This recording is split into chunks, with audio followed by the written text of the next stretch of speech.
Hola a todos, con ustedes el instructor Fide Gerardo Hernández comentando el match del siglo 1972 Reykjavik, Islandia, en el mes de julio.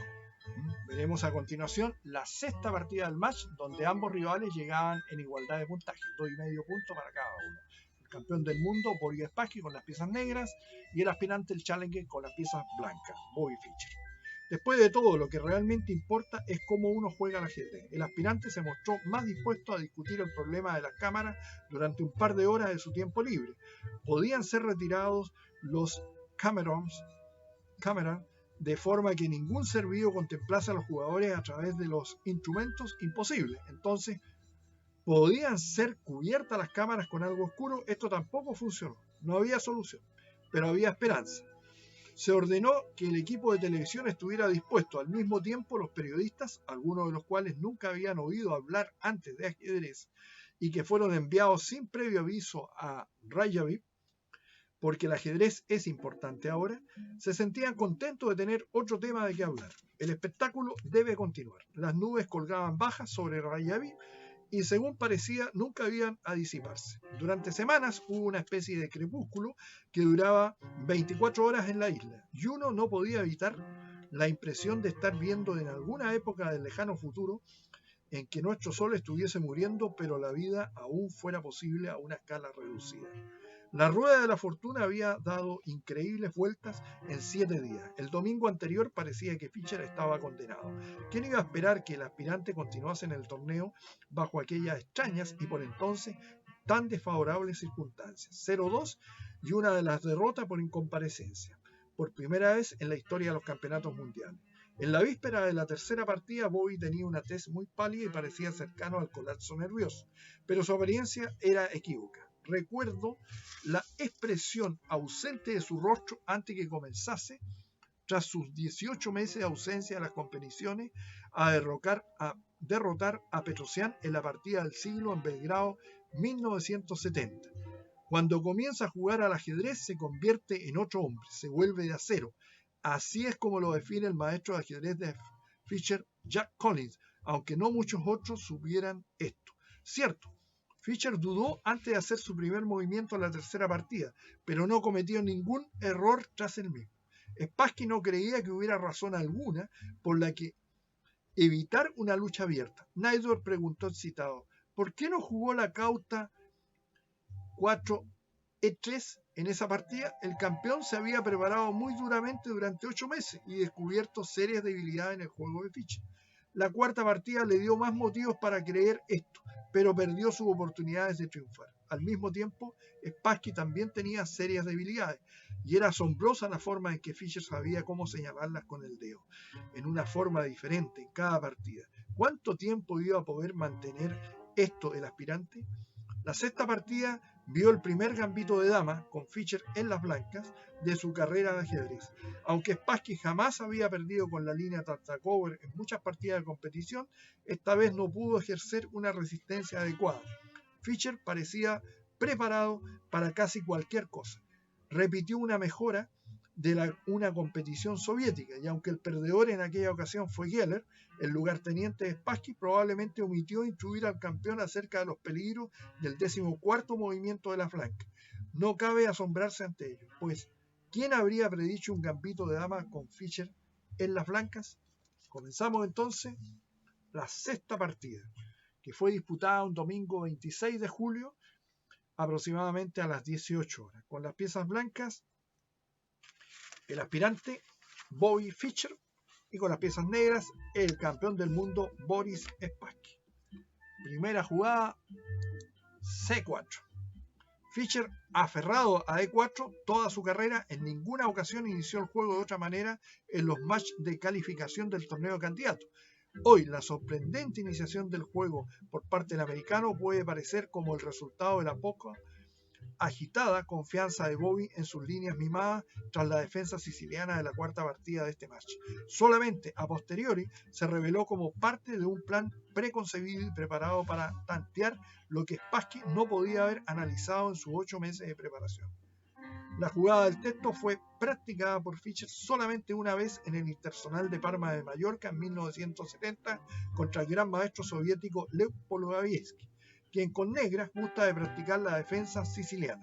La partida continuó así: caballo F6, G3, C6, alfil G2, D5. Entonces, volvemos. C4, Spassky juega E6, un acercamiento cauteloso. Más ambicioso, indudablemente, es E5, que Spassky ha solido jugar de vez en cuando, pero eso convertiría la partida en una siciliana con colores invertidos, ¿no es cierto? Y esa no era la intención del negro. Entonces volvemos a E6, caballo F3, D5, D4. Otra sorpresa: Fischer nunca ha jugado el gambito de dama con blancas, y en este momento uno podía esperar el sistema Reti. ¿Qué tenía Fischer en su mente? ¿Debería probar Spassky la defensa Tarrasch o simplemente la ortodoxa? La segunda alternativa, la ortodoxa, parecía más segura, ya que Spassky nunca se ha encontrado en peligro de perder con tal línea, comentaba Svetoslav Grigorich. Nos referimos a ese. Esa es la defensa Tarrasch, pero en cambio, con esta línea yendo hacia la defensa ortodoxa, Spassky jamás había perdido una partida con esta línea que veremos a continuación. Caballo C3. Bien, cuando Spassky hace caballo F6 en su match con Petrosian en el 69, Spassky jugó varias veces con éxito la defensa Tarrasch, que acá la mencionamos. Esta es la defensa Tarrasch. En la jugada 3, que a pesar de todo debe ser considerada como dudosa, decía Albert Okelich, gran maestro. Pero caballo F6, caballo C3, alfil E7, alfil G5, enroque corto, E3, H6. Con esta jugada el negro se aparta de la línea principal de la defensa ortodoxa, que sería con caballo B a D7. Spassky deja así abierta la posibilidad de elegir entre las variantes Berthe y Tartakower en su próxima jugada. Alfil H4, B6. La variante Tartakower, que ha sido la favorita de Spassky en repetidos torneos, y aquí había una razón más para plantearla. Las blancas han desarrollado su caballo del rey, caballo en F3, pronto, y por lo tanto han privado al negro de cualquier presión peligrosa contra el peón dama, con la maniobra alfil E2, alfil F3, caballo E2, seguido de caballo F4, con el otro caballo en C3, haciendo presión sobre el punto D5. Como en la partida Portich-Ikov en Wickham SIP el año 1972. Fischer ha jugado esta defensa hace algunos años contra el maestro yugoslavo Bertov y pudo tantearle sus defectos y virtudes. La variante Tartakower se remonta a 1922, cuando se enfrentó con Capablanca en el torneo de Londres. Está considerada como una línea de juego propicia a la actividad creadora y se revela contra las tendencias pasivas de la defensa ortodoxa. El negro podía haber elegido, ¿no es cierto?, acá C6, pero denunciaría poca ambición de victoria por parte de Spassky, desperdiciando de esta forma las eventuales oportunidades que pudieran surgir con la variante del texto. Entonces volvemos a B6, C por D5. Antes de efectuar esta movida, Fischer había gastado 11 minutos en su reloj y Spassky 4 minutos. Considerado como lo más enérgico para debilitar el centro enemigo, ya que después de alfil D3, alfil B7, las negras tendrían un planteo muy satisfactorio. Entonces, C por D5, caballo por D5. La línea simplificadora es más popular en la práctica actual que la antigua, pero más clásica, E por D5, que hay muchas partidas de 1800 y a principios del siglo XX con esta línea. Entonces, caballo por D5, alfil por E7, dama por E7, caballo por D5, E por D5, torre C1.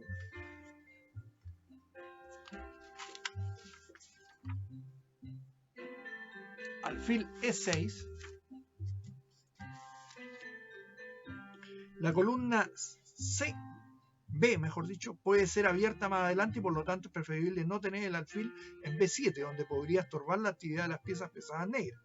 Todo esto ha sido jugado de acuerdo con la más estricta teoría existente sobre esta defensa.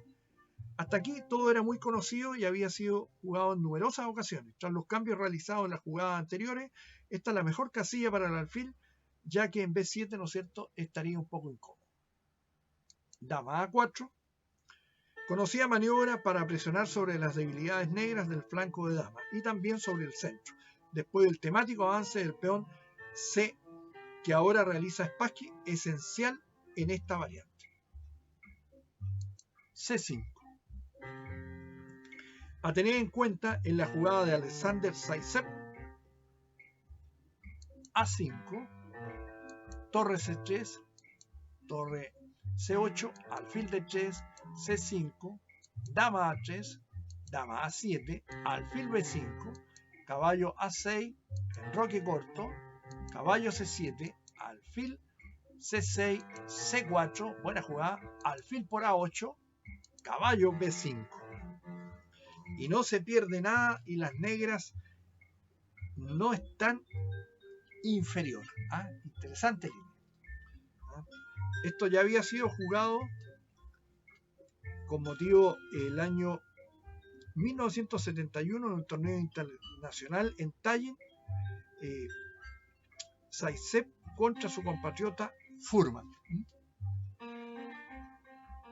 Volvemos a la posición C5, dama A3 clavando la posición del peón C, ya que se caería la dama si lo avanza o cambia, que está en E7, torre C8. Esta es la posición base de esta apertura. Y ahora alfil B5.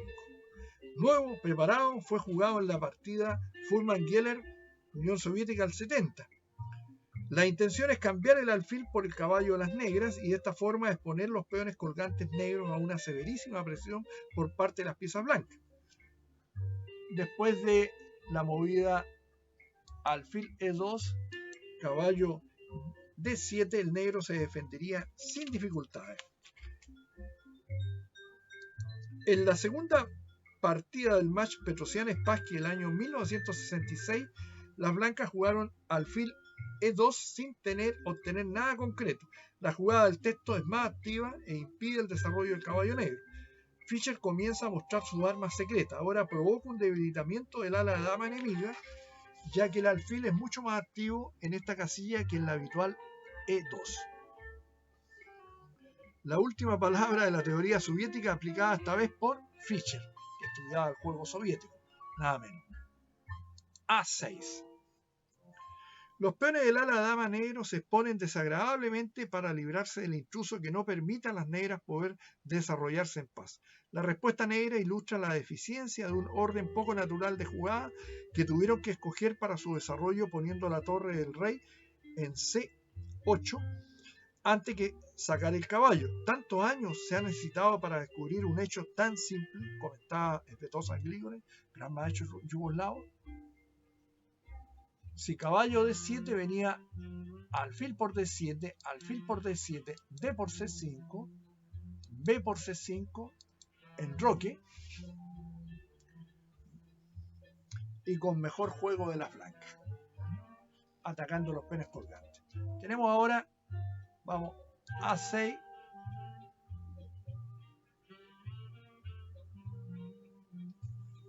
la movida 15,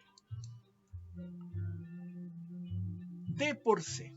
No era posible enroque corto debido a dama B7, alfil E2, C4 y se crea una amenaza peligrosa de los peones negros en el ala dama. Por lo tanto, D por C5, B por C5, si torre por C5 con ventaja enroque corto. No se puede capturar acá en B5 debido a dama por E7, ni torre por C1 debido a dama por E7, ya que no es jaque al estar el rey blanco enrocado. B por C5, enroque corto, torre A7.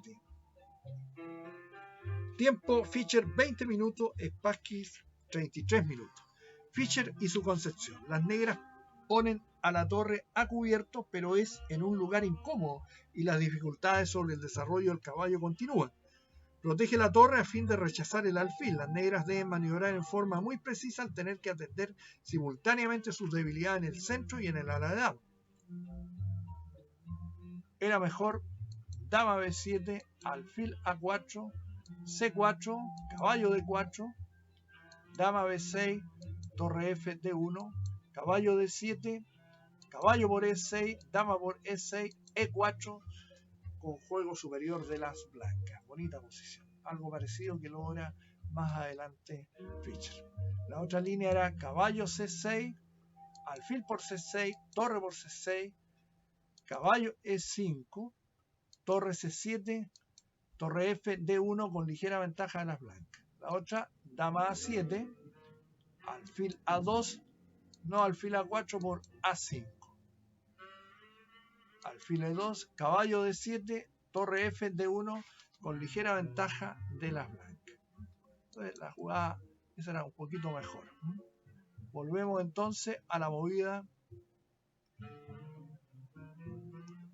La última del negro, B por C5, alfil E2, hay que retirar el alfil, caballo D7, permite al caballo blanco ejercer acción más efectiva.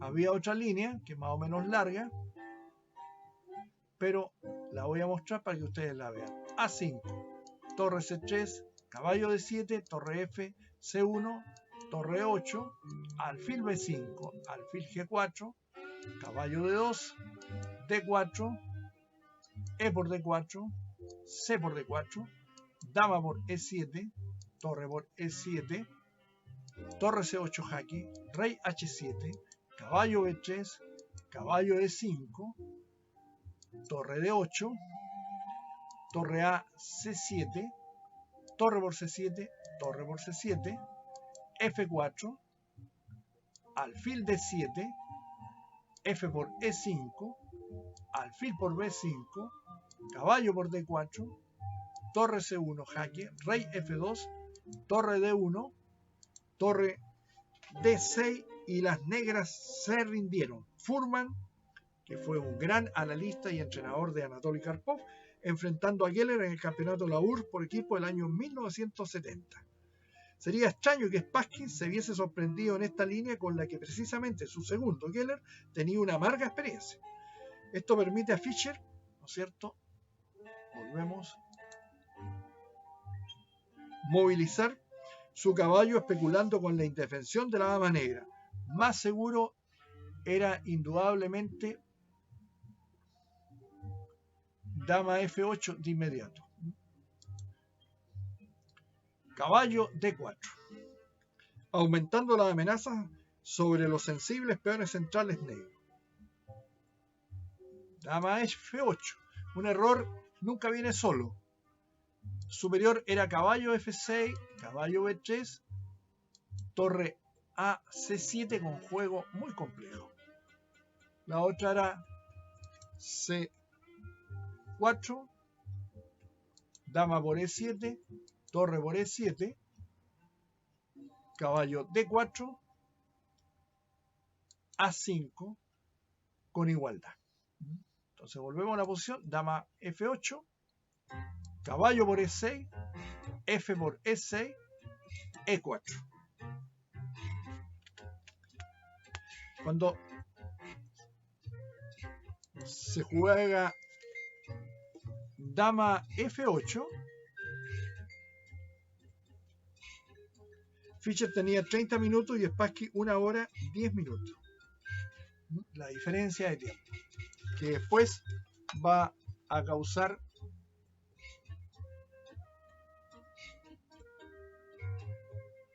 inconvenientes. Vamos acá.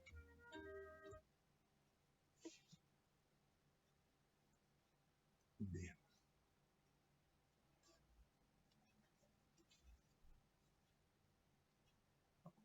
Tenemos un pequeño problema con la música.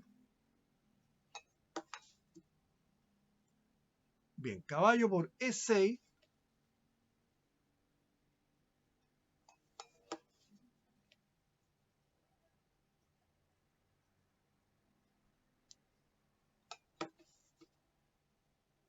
F por E6, E4. Esto es superior a alfil G4. Después de E4, Spassky vuelve a cometer un error, hace D4. Si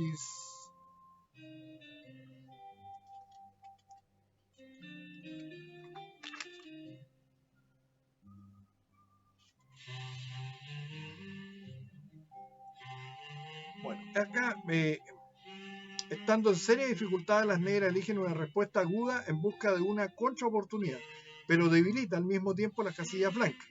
No eran mejores haber cambiado los peones, porque el blanco tranquilamente situaba el alfil en C4 y ese peón caía pronto.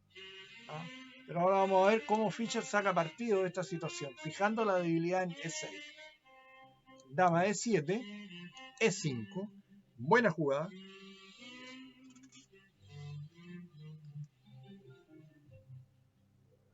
Torre B8, haciendo frente a la eventual amenaza B4.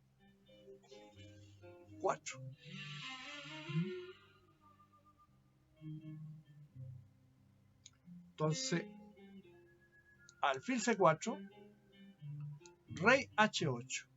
Si caballo B6, dama B3 con mucha fuerza.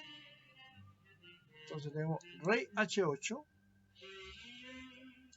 dama H3, caballo F8, no torre por B2 debido al alfil por E6, torre A B7 y torre C E1 con una ventaja ganadora absoluta. Los peones se van hacia abajo. Caballo F8, B3, A5, F5. Ya es tiempo para abrir la columna F y penetrar con las piezas blancas en el campo contrario y al mismo tiempo detener un peligroso peón pasado para el medio y el fin juego. El medio juego, ¿no es cierto? Y el final de partida. El peón pasado servirá de cabeza de puente para obtener una red de mate. Ahora no le queda otra a Spassky que jugar E por F. 1 hora 13 minutos Fischer, Spassky 1 hora 32 minutos. Va aumentando el tiempo del campeón en los gastos. Torre por F5, dando la oportunidad a la otra torre de entrar en juego. Caballo H7. Mencionaremos que caballo G6 era mala debido a dama G3. No torre F7 debido a dama G5. Entonces, dama G3, dama E8, torre C F1 con ventaja definitiva. Y caballo E6 era muy malo por alfil por E6, dama por E6 y torre F8 ganando la dama. Entonces volvemos a la posición. Después de caballo H7, torre 1 a torre C a F1. Torre F7 hubiese sido mala debido a caballo G5. Torre por E7, caballo por H3 jaque, G por H3 y torre C por E7 con ventaja para las negras. Ahora tenemos torre C a F1, dama D8. El negro se encuentra impotente contra la acción conjunta de todas las piezas activas del blanco. Si torre F8 venía torre por F8, caballo D8, dama C8 con ventaja de caballo. De inmediato. Tenemos dama D8, dama G3, torre E7, H4. Buena jugada, mala hubiese sido torre F7, debido a torre F7, torre por F7, dama G5, activándose el negro. H4, torre B a B7, E6, privando y tomando control de la casilla F7. Torre B a C7, dama E5, dama E8, A4, está quedando totalmente Zuzzuan el negro. Dama D8, torre 1 a F2, dama E8, si D3 venía torre 2 ganando de inmediato. Entonces, dama D8, torre 2 F3, dama D8, está a la espera de lo que ocurra, ¿no es cierto? Alfil D3, dama E8,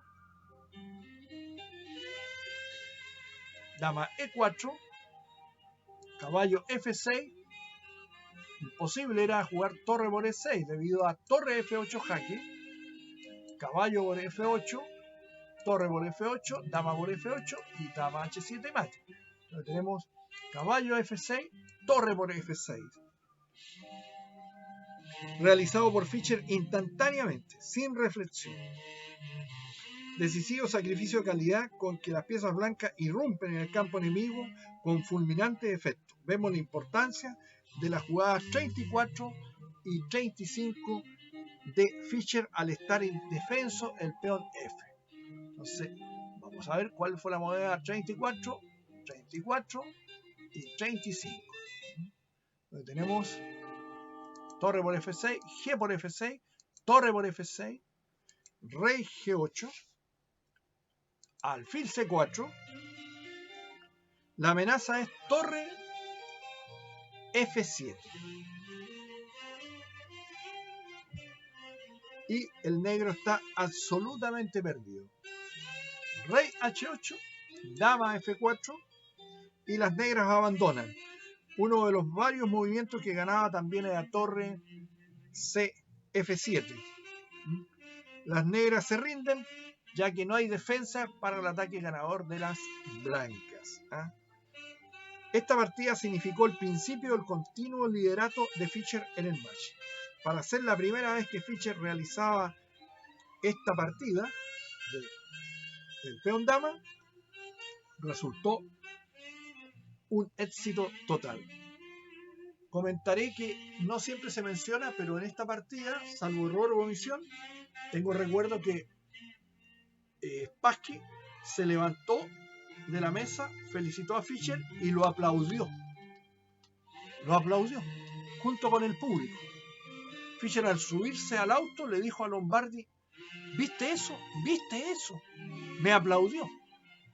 Fischer arrancó literalmente el escenario, pero no quiso sucumbir ante la parte sensible de ver a un caballero. Es un gesto caballeroso extraordinario. Eso lo menciono porque no hay que perder nunca el aspecto deportivo. Dentro de la parte deportiva, la caballerosidad. Lo cortés nos quita lo valiente. Una hermosa partida, espero que la hayan disfrutado y nos estaremos viendo en breve con la 7ª partida de este interesantísimo match del siglo, con el cual este año estamos conmemorando los 50 años de haberse realizado. Muchas gracias y hasta pronto.